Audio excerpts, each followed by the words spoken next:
చూడండి, దేవునికి ఒక్క గొర్రె కూడా ఎంత విలువైందో. ఈ రోజున మనం అనుకుంటాం, నేనొక్కదాన్ని ప్రార్థనకి వెళ్ళకపోతే ఏమైంది? నేనొక్కదాన్ని ప్రభువుని నమ్మకపోతే ఏమైంది?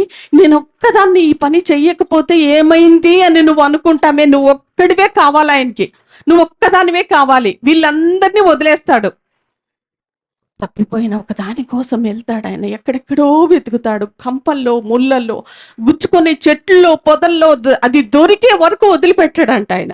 ఎక్కడెక్కడికి ఆ గొర్రెలు తీసుకుని వెళ్ళాడో అదంతా వెతికి, రక్తాలు కార్చినా పర్లా, రక్తం వచ్చిన పర్లా, ఎంత అపాయాలు జరిగిన పర్లా, దాన్ని మాత్రం తీసుకుని వచ్చి సంతోషపడతాడంట ఆయన.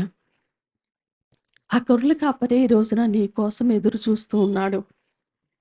నన్ను ఎవరు కాపరిగా చేసుకుంటారా? నేను సహాయం చేద్దామా? నన్ను ఎవరు కాపరిగా, మనం కొన్నిసార్లు భయపడిపోతూ ఉంటాం. దేవుడు ఆశ్చర్యంగా చూస్తాడంట. అయ్యో! నన్ను కాపరిగా చేసుకోలేదే, ఎందుకని అలా భయపడుతూ